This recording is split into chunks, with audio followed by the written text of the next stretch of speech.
صدق اللہ مولانا العظیم۔ اے ایمان والو، انصاف پر خوب قائم ہو جاؤ، اللہ کے لیے گواہی دیتے، چاہے اس میں تمہارا اپنا نقصان ہو یا ماں باپ کا یا رشتہ داروں کا۔ جس پر گواہی دو وہ غنی ہو یا فقیر ہو، بہرحال اللہ کو اس کا سب سے زیادہ اختیار ہے۔ تو خواہش کے پیچھے نہ جاؤ کہ حق سے الگ پڑو، اور اگر تم ہیر پھیر کرو یا منہ پھیرو تو اللہ کو تمہارے کاموں کی خبر ہے۔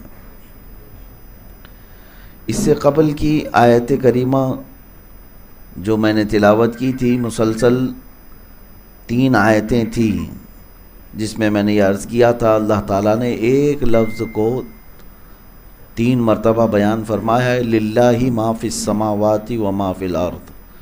جو کچھ ہے زمینوں میں اور آسمانوں میں وہ سب اللہ کا ہے۔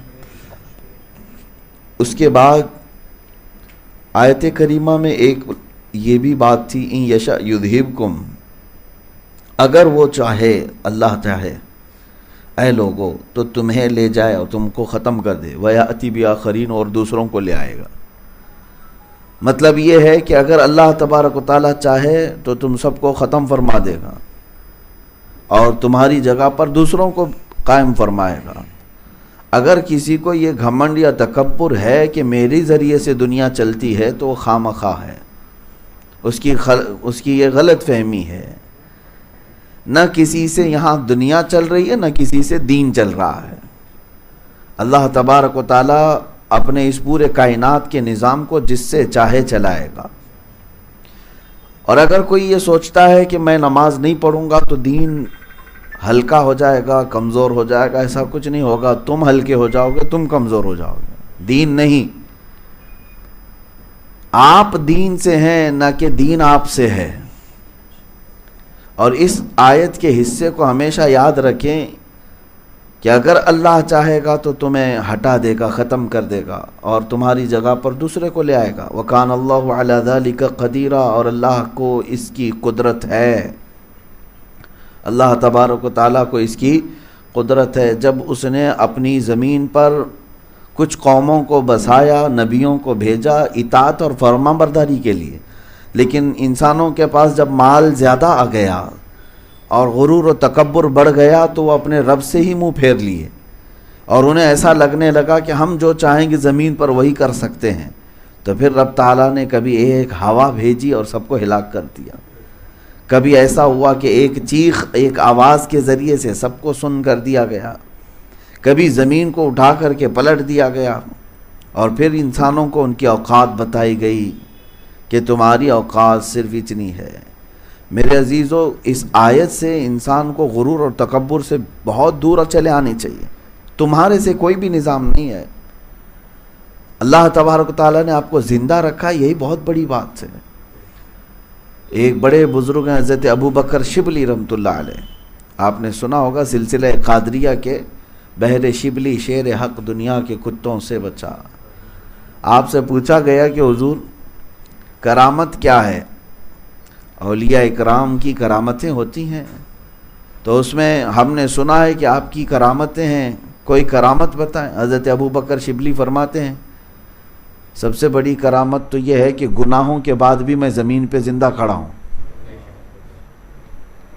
یعنی یہ ہر انسان کے لیے ہے۔ انہوں نے فرمایا کہ اگر دیکھا جائے عدل کے اعتبار سے، انصاف کے اعتبار سے، تو اس رب ذوالجلال کی زمین پر چلنے کے بھی لائق نہیں تھا، اور اس نے ہمیں ویسے ہی چھوڑا رکھا ہے، زندہ رکھا ہے، یہی تو کرامت ہے۔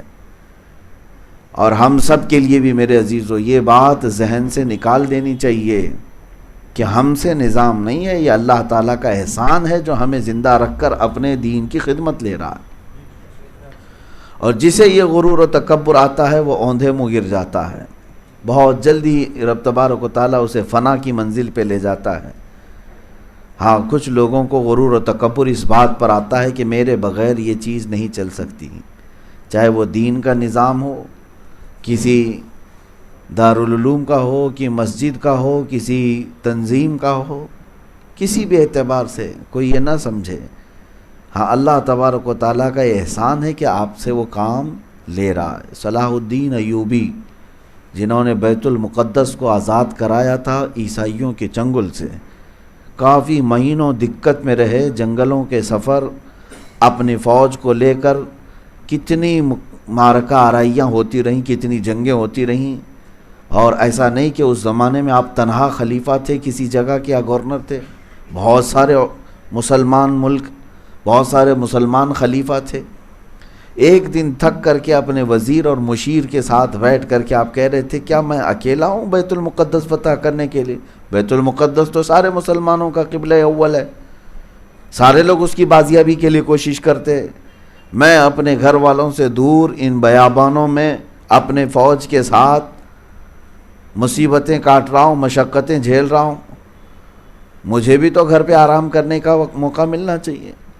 تو ان کے جو مشیر تھے وہ ایسے نہیں ہے کہ جی حضور آپ جو کہہ رہے ہیں وہ بالکل صحیح ہے، اور ایسے کہنے والوں سے ہی، ایسے چمچوں سے کئی پتیلیاں ختم ہو جاتی ہیں۔ صلاح الدین ایوبی سے ان کے مشیر نے یہ کہا آپ بات تو ٹھیک کر رہے ہیں، آپ سے بڑے قابل لوگ بھی موجود ہیں، بڑی صلاحیت والے لوگ بھی موجود ہیں، بڑے دولت والے لوگ بھی موجود ہیں، لیکن صلاح الدین اللہ کا اس بات پر شکر بجا لاؤ کہ ان بڑے بڑے لوگوں کے ہوتے ہوئے بھی اللہ نے اس کام کے لیے تمہارا انتخاب کیا، تمہیں چنا گیا ہے، تمہیں چنا گیا ہے بیت المقدس کے لیے۔ صلاح الدین ایوبی رحمۃ اللہ علیہ پھر وہاں سے بیدار ہوئے، اٹھے اور کہا کہ جب تک اس طرح کا مشورہ دینے والے لوگ ہوں گے، کسی بھی سپہ سالار یا کسی سپاہی کا کبھی بھی حوصلہ نہیں ٹوٹ سکتا، نہ ہی ہمت ہار سکتا ہے۔ عزیزان گرامی وقار، بات میں یہاں پر یہ عرض کرنا چاہتا ہوں کہ ہمیشہ اس بات کو محسوس کریں کہ اللہ تعالیٰ کا احسان ہے، وہ جب تک چاہے آپ کو اپنے دین کی خدمت لے یا اس زمین پر رکھے، اور اگر وہ چاہے تو تم سب کو ہٹا دے گا، ختم فرمائے گا۔ بغداد کو ہم نے دیکھا ہے کہ مسلمانوں کے قبضے میں تھا، مسلمانوں کے زیر نگین تھا، لیکن کبھی کبھار بدعملیاں بڑھ گئیں یا پھر جو بھی حالات ہوئے، دیکھا گیا کہ قتل عام ہوا سارے مسلمانوں کا، سارے لوگ ختم کر دیے گئے اور پورا کا پورا نظام ختم ہوا، تتاریوں کے ہاتھ میں آیا۔ لیکن اللہ تبارک و تعالیٰ نے انہی تتاریوں میں ایمان کی دولت بھی داخل فرمایا، جس کو اقبال نے کہا نا، حرم کو مل گئے پاسباں صنم خانے سے۔ کبھی اللہ تعالیٰ چاہے تو وہاں سے کسی کو اٹھائے گا اپنے دین کی خدمت کے لیے، یہ بات بعید نہیں ہے، کفار و مشرکین کے نرغے سے بھی کوئی اٹھے گا بیت اللہ کی حمایت کے لیے اور اس کی حفاظت کے لیے۔